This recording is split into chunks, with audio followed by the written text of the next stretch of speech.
Shalom, queridos! Nossa leitura bíblica novamente, dia 12 de janeiro, estamos juntos. Muito bem, lembrando vocês da necessidade de ativarem as notificações. Recebi pessoas me pedindo o vídeo de hoje, né? De ontem, mas o vídeo sobe para o nosso canal todos os dias às 5h30 da manhã.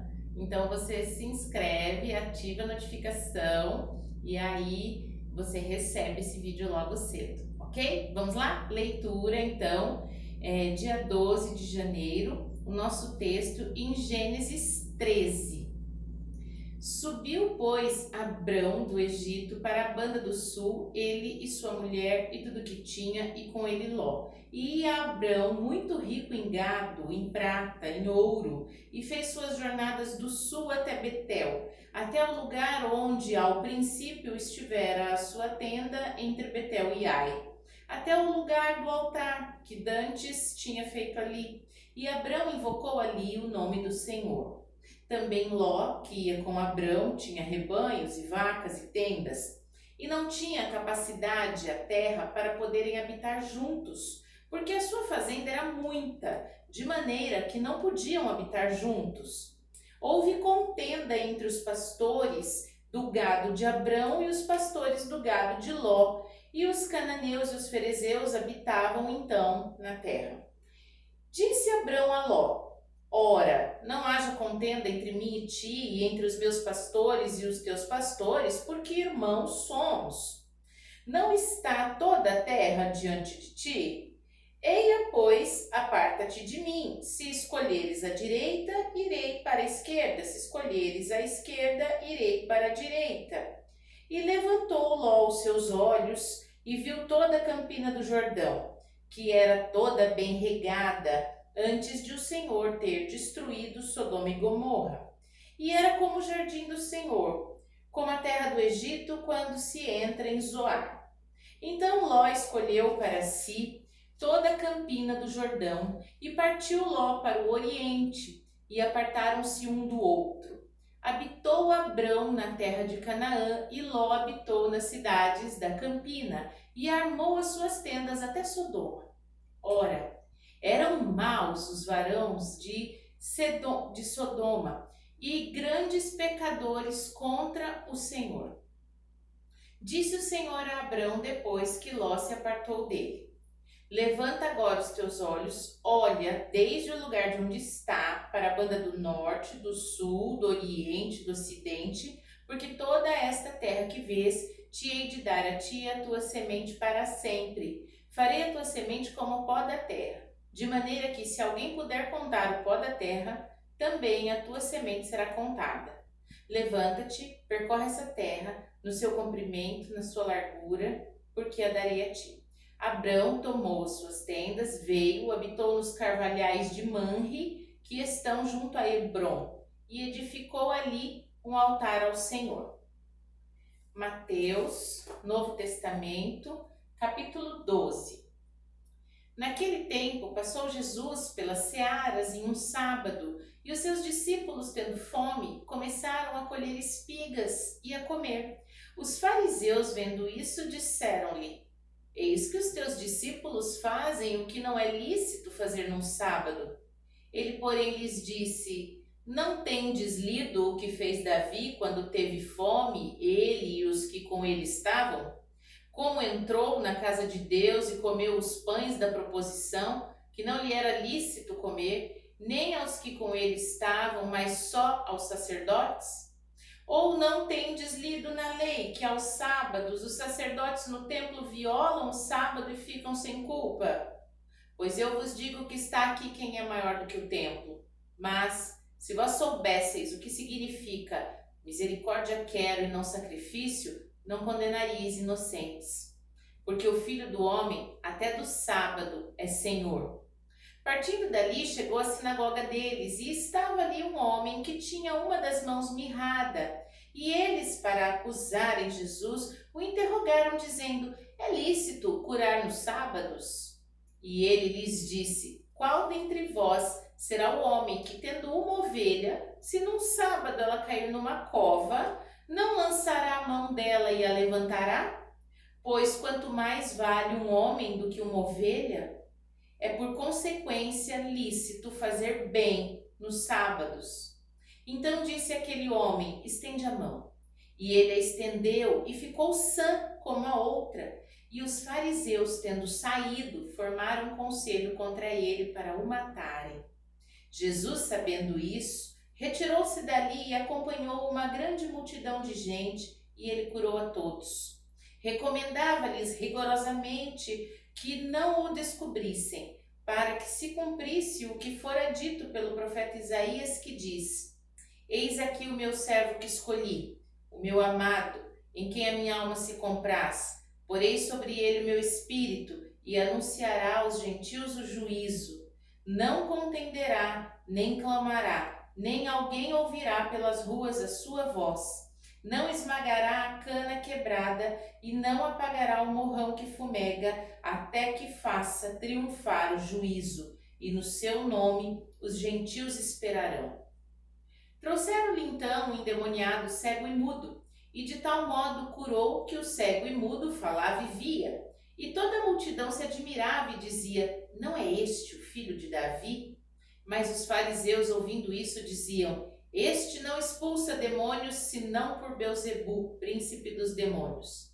Jesus, porém, conhecendo seus pensamentos, disse-lhes: todo reino dividido contra si mesmo é devastado, e toda cidade ou casa dividida contra si mesma não subsistirá. E, se Satanás expulsa Satanás, está dividido contra si mesmo. Como subsistirá, pois, o seu reino? E se eu expulso os demônios por Belzebu, por quem os expulsam então os vossos filhos? Portanto, eles mesmos serão os vossos juízes. Mas, se eu expulso os demônios pelo Espírito de Deus, é conseguintemente chegado a vós o reino de Deus. Ou como pode alguém entrar na casa do homem valente e furtar os seus bens, se primeiro não manietar o valente, saqueando então a sua casa? Quem não é comigo é contra mim, quem comigo não ajunta, espalha. Portanto, eu vos digo, todo pecado e blasfêmia será perdoada aos homens, mas a blasfêmia contra o Espírito não será perdoada aos homens. E se qualquer disser alguma palavra contra o Filho do Homem, ser-lhe-á perdoado. Mas se alguém falar contra o Espírito Santo, não lhe será perdoado nem neste século, nem no futuro. Ou dizeis que a árvore é boa e o seu fruto bom, ou dizeis que a árvore é má e o seu fruto mau, porque pelo fruto se conhece a árvore. Raça de víboras, como podeis vós dizer boas coisas, sendo maus? Pois do que há em abundância no coração, disso fala a boca. O homem bom tira boas coisas do seu bom tesouro, e o homem mau do mau tesouro tira coisas más. Mas eu vos digo que de toda palavra ociosa que os homens disserem, hão de dar conta no dia do juízo. Porque por tuas palavras serás justificado, e por tuas palavras serás condenado. Então alguns dos escribas e dos fariseus tomaram a palavra, dizendo: Mestre, quiséramos ver da tua parte algum sinal. Mas ele lhes respondeu e disse: uma geração má e adúltera pede um sinal. Porém não lhe será dado outro sinal senão o do profeta Jonas. Pois, como Jonas esteve 3 dias e 3 noites no ventre da baleia, assim estará o Filho do Homem 3 dias e 3 noites no seio da terra. Os ninivitas ressurgirão no juízo com esta geração e a condenarão, porque se arrependeram com a pregação de Jonas. E eis que está aqui quem é mais do que Jonas. A rainha do sul se levantará no dia do juízo com esta geração e a condenará, porque veio dos confins da terra para ouvir a sabedoria de Salomão. E eis que está aqui quem é mais do que Salomão. E quando o espírito imundo tem saído do homem, anda por lugares áridos, buscando repouso e não o encontra. Então diz: voltarei para a casa de onde saí. E voltando, acha-a desocupada, varrida e adornada. Então vai e leva consigo outros 7 espíritos piores do que ele, e entrando habitam ali. E são os últimos atos desse homem piores do que os primeiros. Assim acontecerá também a esta geração má. E falando ele ainda à multidão, eis que estavam fora sua mãe e seus irmãos, pretendendo falar-lhe. E alguém disse: Eis que estão ali fora tua mãe e teus irmãos e querem falar-te. Porém ele respondendo disse ao que anunciara: Quem é minha mãe? Quem são os meus irmãos? E estendendo as mãos para os discípulos, disse: Eis aqui minha mãe e meus irmãos, porque qualquer que fizer a vontade do meu Pai que está nos céus, este é meu irmão, irmã e mãe. Velho Testamento, Neemias, capítulo 2. Sucedeu, pois, no mês de Nisan, no ano 20º do rei Artaxerxes, que estava posto vinho diante dele, e eu tomei o vinho e dei ao rei, porém nunca antes estivera triste diante dele. E o rei me disse: Por que está triste o teu rosto, pois não estás doente? Não é isso senão tristeza de coração? Então temi muito, em grande maneira, e disse ao rei: Viva o rei para sempre. Como não estaria triste o meu rosto, estando a cidade, o lugar do sepulcro dos meus pais, assolada, e tendo sido consumidas suas portas a fogo? E o rei me disse: Que me pedes agora? Então orei ao Deus dos céus e disse ao rei: Se é do agrado do rei, e se o teu servo é aceito em tua presença, peço-te que me envies a Judá, a cidade do sepulcro dos meus pais, para que eu a edifique. Então o rei me disse, estando a rainha sentada junto a ele: Quanto durará a tua viagem e quando voltarás? E aprove ao rei enviar-me, apontando-lhe eu um certo tempo. Disse mais ao rei: Se ao rei parece bem, deem-se-me cartas para os governadores da além do rio, para que me deem passagem até que eu chegue a Judá, como também uma carta para Asaf, guarda do jardim do rei, para que me dê madeira para cobrir as portas do paço da casa, e para o muro da cidade, e para a casa em que eu houver de entrar. E o rei mas deu, segundo a boa mão de Deus sobre mim. Então vim aos governadores da além do rio e dei-lhes as cartas do rei. O rei tinha enviado comigo chefes do exército e cavaleiros. O que ouvindo Sambalate, o honorita, e Tobias, o servo amonita, lhes desagradou com grande desagrado que alguém viesse procurar o bem dos filhos de Israel. Cheguei a Jerusalém e estive ali 3 dias. E de noite me levantei eu e poucos homens comigo, e não declarei a ninguém o que meu Deus me pôs no coração para fazer em Jerusalém. E não havia comigo animal algum, senão aquele em que estava montado.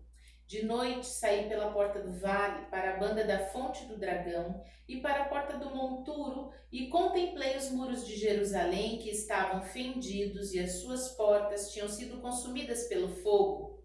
Passei à porta da fonte e ao viveiro do rei. Não havia lugar por onde pudesse passar a cavalgadura que estava debaixo de mim. Então de noite subi pelo ribeiro e contemplei o muro e voltei. Entrei pela porta do vale e assim voltei. E não souberam os magistrados aonde eu fui nem o que eu fazia, porque ainda até então nem aos judeus, nem aos nobres, nem aos magistrados, nem aos mais que faziam a obra tinha declarado coisa alguma. Então lhes disse: Bem vedes vós a miséria em que estamos, que Jerusalém está assolada e que as suas portas têm sido queimadas. Vinde, pois, reedifiquemos o muro de Jerusalém e não estejamos mais em opróbrio. Então lhes declarei como a mão do meu Deus me fora favorável, como também as palavras do rei que ele me tinha dito. Então disseram: Levantemo-nos e edifiquemos, e esforçaram as suas mãos para o bem. O que ouvindo Sambalate, o horonita, e Tobias, o servo amonita, e Gesem, o arábio, zombaram de nós e desprezaram-nos, e disseram: Que é isso que fazeis? Querei rebelar-vos contra o rei? Então lhes respondi e disse: O Deus dos céus é o que nos fará prosperar, e nós, seus servos, nos levantaremos e edificaremos, mas vós não tendes parte, nem justiça, nem memória em Jerusalém. Amém?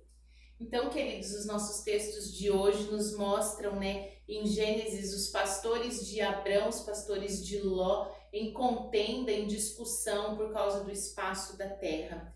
Quantas vezes, nós temos a possibilidade de olhar uma grande bênção, ver o milagre, olha quanto prosperou o meu senhor Abrão, olha quanto prosperou o meu senhor Ló, e ao invés de se apegar àquilo que é bom, se apega a contendas. E o texto em Mateus mostra a mesma coisa. Jesus operando milagres insondáveis, imensuráveis, e o povo preocupado. Que dia da semana era, Se era sábado em que uma pessoa era curada, se era sábado em que o bem era feito, onde a misericórdia era operante, E aqui em Neemias, nós vemos também que um bom intento do coração de Neemias de reedificar a cidade e os muros em Jerusalém também estava despertando contenda, nas pessoas, porque Sanbalat e Tobias não gostaram nem um pouco de saber que alguém estava disposto a fazer bem. Então, que nós possamos aprender assim como Abraão esperou uma resposta de Deus para suas decisões, deixando que Ló escolhesse, assim como Neemias esperou uma resposta de Deus para tocar o coração do rei, que nós possamos esperar sempre uma resposta de Deus. Vamos orar? Pai Santo, bendito, glorioso, fiel, justo, maravilhoso, nós te damos honra, te damos glória, exaltamos o teu nome, que é o único digno de todo louvor e adoração. Clamamos que o teu Santo Espírito nos ministre, nos ensine, nos dirija o passo e que de trás de nós tenha sempre a voz do Senhor dizendo qual é o caminho para que andemos por ele. No nome de Jesus apresentamos os desejos do nosso coração a ti, clamando que o Senhor nos guie os passos. Amém.